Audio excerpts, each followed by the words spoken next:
Water Ski Pro-Am. Then we're going to go to, as you can see, the Aloha Festival. Oh, yeah, there it is, Aloha Festival. Can't you tell? Then we're going to go to something called the Scholarshare Children's Book Festival, and we're going to talk to a guy who is the embodiment of the musical robot. So stay tuned for LiveWire right after this.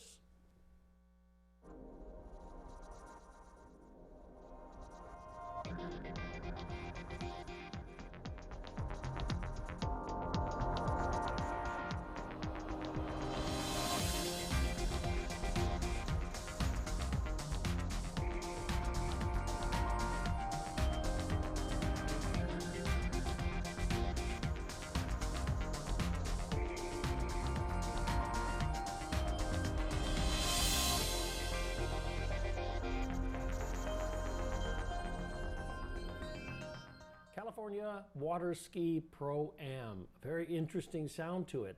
It's about water skiing, and with me in the studio is the coordinator of this event. It's an event you can go to, by the way, is Greg Bedell. How are you? I'm doing great. How are you? And you brought a real water skier, a professional water skier here with me, right there, that guy right there. That Nate gentleman, Smith, yeah. right? He's the #1 in the world right now. He's a world champion. He has a world record holder, and we're happy to have him ski with us this weekend. And we're going to see you do your stuff this weekend out at a lake nearby. Yeah, Aqua Lake in Rio Linda. It's right off of E Street, 930 E Street, and everybody's welcome to come out and watch Saturday and Sunday. You know, admission's free, but parking's $5 donation. Yeah. So how are you up against like some really heavy duties? Yeah, I mean, there's competitors from all around the world here. You're from the great state of Indiana, I see. Yep, Indiana, over in the Midwest. But, I think probably somewhere around 28, 30 different countries from around the world will have competitors here this weekend. Here? Yep. Wow. Yeah, we'll have the best in the world. The top 10 men will be out there from around the world. Wow, that sounds like a really interesting event, and it's an all-day, no holds barred kind of thing, right? Absolutely. Yeah, we start about 8 o'clock in the morning on Saturday. We'll run till about 4:15, 4:30 Saturday night, and then we'll do the finals on Sunday between 9 and 2 o'clock. Okay, so are there like a panel of judges? And tell me a little bit about the competition, because it just kind of, water skiing seems to me like it's fun, and you can go up off these ski jump things and just but to compete, there has to be certain kind of like attainment values that you're going to get, and we talked about one. Tell me a little bit about it. Well, I think the biggest attainment value for Nate, when he became a professional, he has to start at a different rope length than the average person of his age group would be. So he had to qualify as a open pro, and to do that, he has to be able to run a minimum of 3 at 39 off. That means 39 feet off of a 75-foot rope. But the hard part about that is that rope is short of the buoy line. So he has to stretch his body out and around that buoy to make up the difference. We're only 37.5 feet from the center of the boat to the buoy. Is there somebody in your family that said, you know what you should do? How did you get into this event? Well, I mean, I grew up on a ski lake, and my dad skied, and my parents were always around the water. So, it was something I thought that every family did. You wake up in the morning, you go out to the lake, or you go to school, you come home and go out on the water and ski. So I thought that was just what everyone did. I love it. I've heard these many professionals on here come up and say, my parents, they hated what I was doing. This is great. This is a real kind of a family affair. Yeah, definitely. I mean, it's a lot of fun. You get to be around all your neighbors and closest friends and family all the time. So I really enjoy it. Absolutely, absolutely. So this is, as I understand it, in California, this is like the only kind of lake like this, but they have them elsewhere in the United States. And this is kind of a big thing for California. Well, this is a big thing for California. We have a lot of private lakes, but we don't have this type of an event anywhere on the West Coast. I see. So we've been doing this for 13 years now. So we started it because we wanted to bring the families back to the sport of water skiing, and I think people have forgotten that as we get really busy in life, we start to, it gets harder and harder to find that time to spend with family. Well, water skiing is a great family sport. So we felt that if we did a pro-am, then we could have children, we could have adults, and we could have professionals all ski in the same venue to show people that it is possible to ski with your family, even in a professional or a tournament style level. That's great. That's really good. Will there be some food out there, food trucks? And things? Yeah. Okay. We've got 3 different food trucks. We're going to have face painting for the kids. We have a slide for the kids to go down. We'll have a jump house. There'll be a lot of vendors out there selling stuff. So we could make it a family event if we want. Yeah, for sure. And so when is it? It starts on Friday.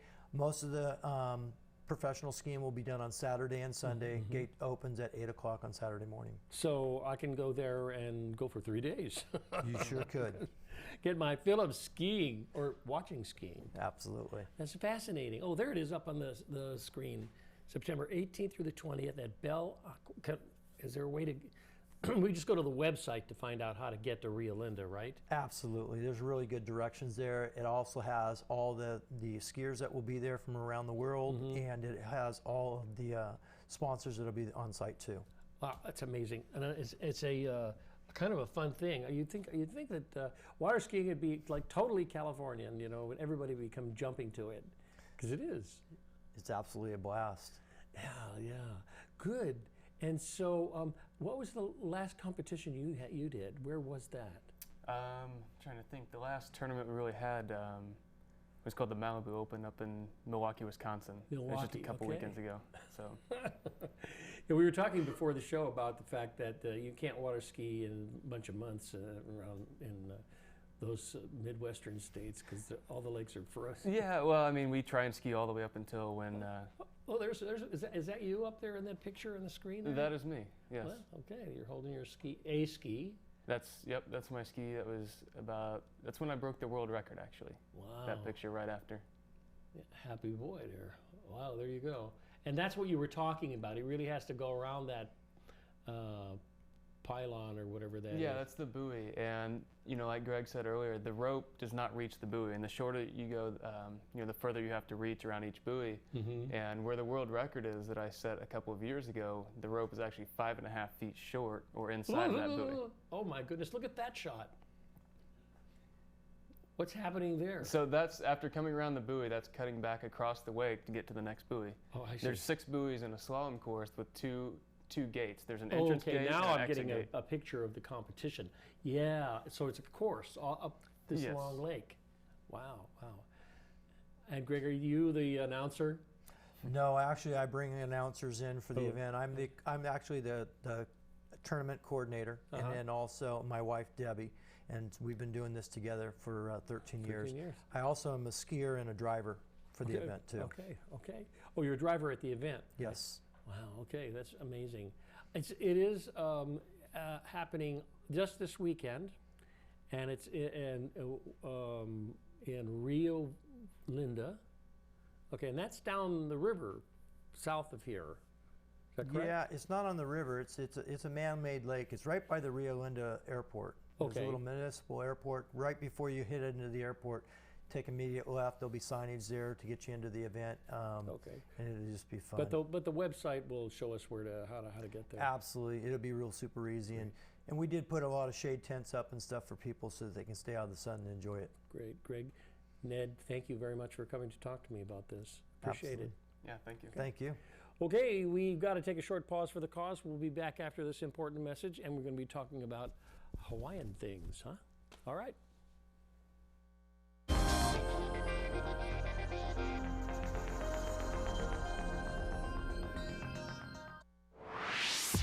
Access Sacramento celebrates local filmmaking.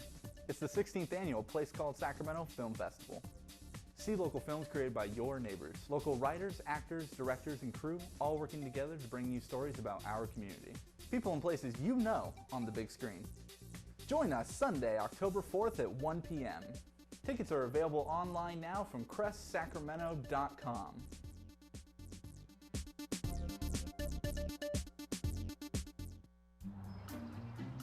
Don't worry, 74 people were picked before me in the NFL draft. To fight childhood obesity, United Way and the NFL are helping kids play more. To donate or volunteer, go to unitedway.org/play60. Now I get it. Everywhere that we go, he makes people laugh and makes people smile, and I feel like I have that quality. He's the one who always takes me fishing. I watch golf with him, and I watch them cook because when I grow up, I want to be a cook too. We have the same faces like this. Dad is the one, when you fall, that picks you up. That unconditional sense of presence and reassurance is really what makes him my father. Now it's time for This Week in Bad Stats. Bad stats? Horrible stats. Here goes. 260. That's how many runs were walked in with the bases loaded last season. Wow, very good. Here's a tough one, though. 3 and 4. No idea. That's the number of kids who witness bullying. 3 out of 4. Not a good stat. No, it's not, but that can change. Kids want to help, but they don't know how. You can visit stopbullying.gov and give them the tools they need to help prevent bullying. There are plenty of safe ways kids can help at stopbullying.gov.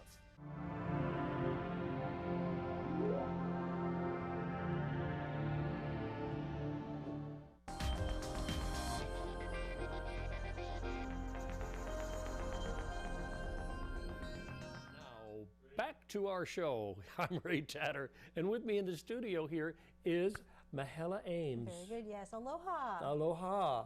And we were saying that means a bunch of things, right? Yes, it means hello, goodbye, and love. And the festival is a good thing to go to say hello. Yes, Sacramento Aloha Festival is coming up on October 3rd. It will be at Cal Expo. Admission, of course, is free. It's a community event, and it's put on by the Ka'anohe Foundation. Our foundation is looking to help perpetuate the Hawaiian culture, Hawaiian and Polynesian culture. Yeah. So it's our opportunity to bring everybody together in the community and feel like one big Ohana family. Ohana? Oh, family. Oh, I thought that was something else. No. But that's great. So your family has your Hawaiians in your family, right? I do. I have a small Hawaiian descendant. That is me. My grandfather was from Oahu. And my kumuhula, which is the hula teacher, is from Kauai. Yes. So. Okay, it's an interesting place to visit. I've been there a few times, and I have some friends that live there, and I've spent some time on a coffee plantation they have, and enjoyed it. I remember driving my car right up to a sign that pointed up towards their plantation, and I turned the car, and it went up and up and up and up and up, and I drove up the side of a volcano. Oh yes, that's very possible, especially if you're on the Big Island. Yeah, the Big Island. Yeah, they're Kilauea. So yeah.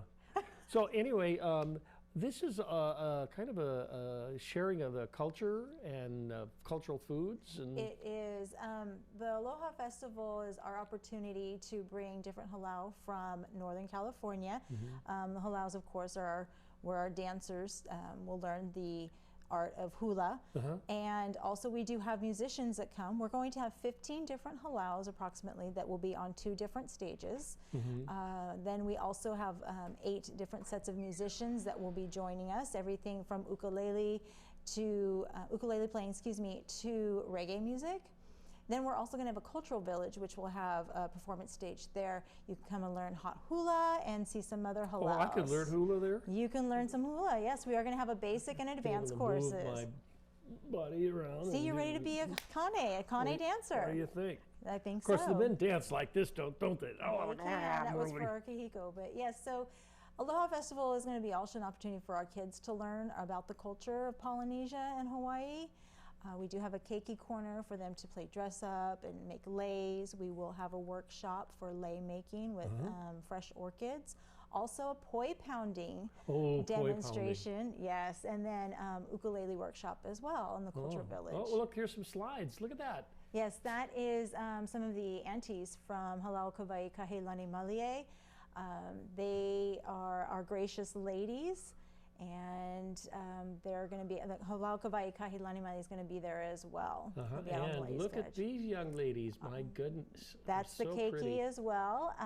We teach at Halau Kawai Kahilani Malie the ages of children all the way up to the gracious ladies. So there's another gracious lady right there. Yes, she's part of our Mokihana class in our Brentwood Halau for Halau Kawai Kahilani Malie. It's just amazing how, oh, wait, she looks familiar. Maybe you've seen her at Aloha Fest before. I think I have. I think she's been on my program before. Oh, look at that. So yes, and that is another set of our gracious ladies that are dancing on the Le'alea stage. I think it's fabulous. And you said pounding. Poi pounding. Poi pounding. That, yes. What is that? It's basically learning how to take taro, which is one of the main staple starches of the island. It's like a root. It's like a root potato. vegetable, yes. And then pounding it into a poi for eating. So that purple, lovely purple sauce that you see at a lot of the luau's, it does have a bland flavor to it, but it tastes great with everything. So With everything, yeah, everything. I know. And what is this? This is an ipu vai. An ipu vai is used as a dance instrument, and then it was also used for carrying water from the streams to the homes, and it's also a storage. Yes. All right. So, is that how you do it? Similar, yes. Okay, everybody dance. Come on, behind those cameras, dance. Come on, let's get some Dance, kahiko going. I'm not going to stop until you do. Okay, they're not dancing. No, they're not, unfortunately. So Okay. yes. So you brought some other things too. Can you show them to us? I'd love to. Okay, can we? I don't think we can get up and go over there. But okay. You can show the camera, and we'll go from thing to thing. Sure. That is a punyu. That is a knee drum that is used as a dancing implement as well. It is made from a coconut, and usually the skin on top is shark skin. That one in particular, though, it does have goat skin on it. Goat skin, okay. Yes. And there's some other wonderful things there. What's that big brown? Oh, there's some pearls. There's some shell. Yeah, there's the white shells there. That's a basic shell lay. A lot of times the shell lays are used as adornments for our dances, whether it be for the kahiko, the ancient dances, or for the awana dancing. And awana means to wander in the more modern dances. Show us something else, Greg. Oh, what's that? Oh, we've got our blue lole, that's our costume for our kahiko dancing, with the brown raffia lepo'o and of kukui nut shell lei. And you said that was something called the ancient. Kahiko means ancient in Hawaiian. It means ancient. So most of the stories of kahiko hula is about Pele, royalty, the islands, etc. And what's that? That is the front of a ipu heke. That is a double gourd dance instrument that is used to primarily keep the beat for the kahiko numbers, the melees, so the dancers can dance, and it gives the dancers the beat to dance to. Has it like two tones to it? One for you the can. beat It's however you hit it on the ground and hit it with your hands. I so. see. Okay. Yep. And here's some muumuus. Those are our awana dresses for awana, yes, Awana. which means to wander. We do have various dresses for that, and generally we wear the shell lays with those and flowers. Wonderful. Those things, those are really, and so we'll be able to see those things and maybe even buy one. You should be able to buy some because we will have tons of vendors at the Aloha Festival between the merchandise as well as food. Lots of food trucks. Oh, I see. Okay, October 3rd, 9 a.m. to 6 p.m. at Cal Expo. Yes. And parking is a little costly, not too costly, but the event itself is free, so wahoo! Exactly. Everybody needs to come and bring their family and just be one big group of ohana, enjoy the music and the culture, and perpetuate that Hawaiian culture. Good, good. And will you be there? I will be there. All right, great. They have you doing something special? I will be dancing with my hula sisters and brothers later in the day and just be assisting around the grounds. Great, Mahalo. Thank you so much for coming to talk to me. Mahalo for having me today, Mahalo. Ray. Mahalo. I got Thank it. you. Okay, now we're going to go off, and we're going to come back, and we're going to talk about another event, the Sac Scholarshare Children's Book Festival. That's a mouthful, and it's a good read too. So we'll see you back in just a minute.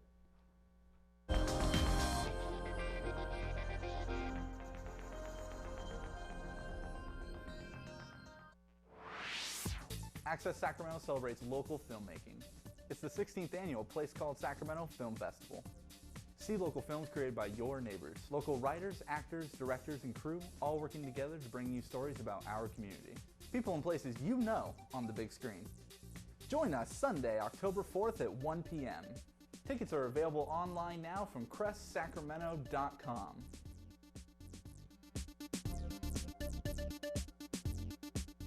everywhere that we go, he makes people laugh and makes people smile, and I feel like I have that quality. He's the one who always takes me fishing. I watch golf with him. I watch him cook because when I grow up, I want to be a cook too. We have the same faces like this. Dad is the one, when you fall, that picks you up. That unconditional sense of presence and reassurance is really what makes him my father. Don't worry, 74 people were picked before me in the NFL draft. To fight childhood obesity, United Way and the NFL are helping kids play more. To donate or volunteer, go to unitedway.org/play60. Now I get it.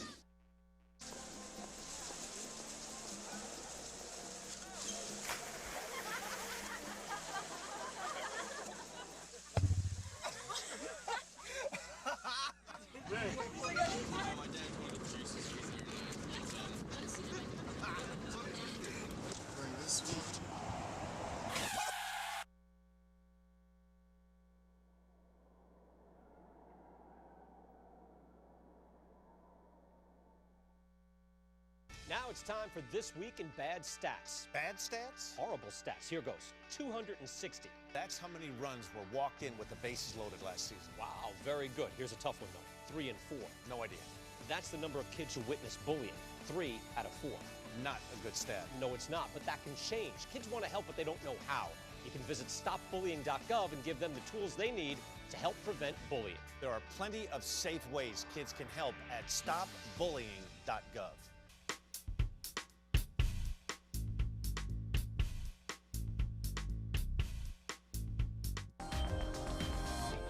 Yes, you're back.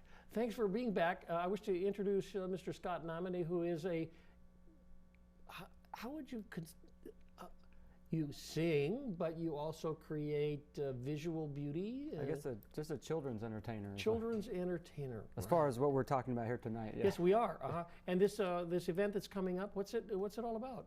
It's the Fairy Tale Town Scholarshare Book Festival. It's the I think it's it's either one of the largest or the largest early literacy festivals that happens certainly in this area. But I have to check the fairytaletown.org website to find out exactly the size and scope of it. Yes. But it's all about early childhood literature. For 2 days, you get into Fairy Tale Town for free, and you get to see all kinds of early reader books and lots of authors presenting their work there. That's great. You and your singing partner have created a kind of an interesting character, this music robot. Well, Musical Robot's the name of the band. Oh, the band. And the book is called... go ahead. The book is called If You're a Robot and You Know It, which is based on one of our songs. And it's just it's a classic old tune that everybody knows. And we just turned it into If You're a Robot. And it's kind of an interactive, it's almost like a miniature, 2.5-minute play, wherein you find out that the kids are in fact not robots, but you go through all the stages of thinking that they're robots. Oh, and I like it. What is she? Oh, here's a slide. Who's that up there? I think that looks like Francie Dillon. It is Francie Dillon. That's from probably last year's Scholarshare Book Fair. She presents there all the time, and she's been entertaining kids in Sacramento for, oh gosh, since there were kids. Since there were, and amazingly, she still looks like a kid herself. Yeah. And that's from that would probably be from last year as well. So we'll be there. We're going to be, instead of reading our book, since it is a pop-up book, rather than reading it, we'll let the kids experience the book. There's the book. There's the book. Oh, and, that's so great. We'll be performing the song that the book is based on. We had to change some of the lyrics to fit for the book. I don't know where that. Oh, that's at the. That's us at a Scholastic book fair. The book is put out by Scholastic. Yes, good. That's a wonderful and a long-standing book company. They've been around for a long time. They know what they're doing. So, and hopefully we won't prove them wrong with this one. But from cover to cover. That's right. So you primarily work with this instrument here, this stringed instrument. The guitar I bring into the studio, and when I perform solo, I use the guitar, but it's only because I don't play the ukulele. So because when we perform together, Jason plays the ukulele and I beat a drum. Oh, and I play the accordion. And so, but occasionally I have the guitar with me so that we can, it's like for songs for the studio, I play the guitar. Who writes the songs? I mean, you're a creative artist, and we don't get too many of those in here. They're like sing songs from the 20s or 30s or 40s by other people. But people who actually write their own songs, their own music, and perform. Or in the case of this one, we kind of just stole it. Oh, good. That's good. Which is what good composers do. Yeah. But we just take turns writing them. About half of each album is written by me, and the other half's written by Jason. Most of the real hard work of the music composition is probably done by Scott Leftridge, our producer, who we have a producer. He takes our ideas and turns them in from two guys with a ukulele and a drum into a big studio experience and turns it into. We have a new album coming out, in fact, called Flyabout, that's coming out the same time as the book. So we tried to time those together. Absolutely so wonderful. I like it. And this event that you're performing at the Fairy Tale Town, that's on September 26th. And 27th. I think it's from 10 to 4. Right across from the zoo there. If everybody knows where the zoo is. If you're a Sacramentan, you should know where the zoo is. And you should know where Fairy Tale Town is.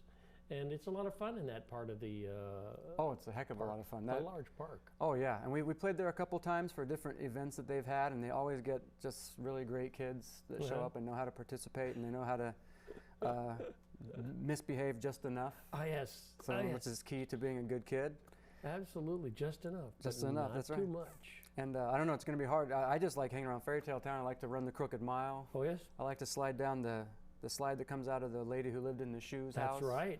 So there's a lot of good stuff out there. Yeah, it's quite a wonderful idea that was put forward by one person, and he worked on it for years and years and years.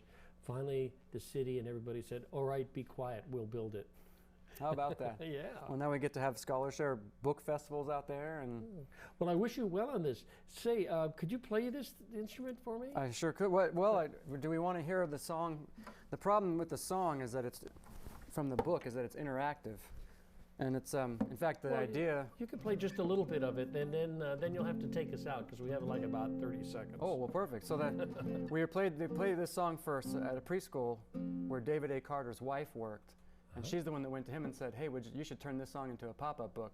Whoa. And the rest is history. So David Carter's probably written 100 pop-up books at least. In fact, if you have a pop-up book in your collection, it's probably him. But the song's just their basic. If you're a robot and you know it, clap your hands. If you're a robot and you know it, clap your hands. If you're a robot and you know it, then your circuit board will show. If you're a robot and you know it, clap your hands. And then, of course, we get scared until it turns out, and then the final verse is, well, I shouldn't give it away, but we might as well. If you're a robot and you know it, shoot laser beams out of your eyes. And, of course, the kids all try to exactly. And I'm hiding behind my drum, and the kids are laughing that they're trying to kill us with their laser beams, which is funny to a kid. It is funny. And then that's how the song ends, is we find out that they are not in fact human. They're not in fact robots because they couldn't shoot us with laser beams out of their eyes. Wow. And then in the book, the laser beam page is spectacular. The way the robot shoots, it's a pop-up book, and the laser beams just come right out of the page. I love pop-up books. Scott Lemony, thanks. Why don't you give us a play out? All right. Well, I thought I'd take us out with a song about that we wrote for a friend of ours who donated money to a TV show we started to make, and it's about her dog, and it's almost entirely kid-friendly. Here we go. So, my puppy is a person, a precocious little person.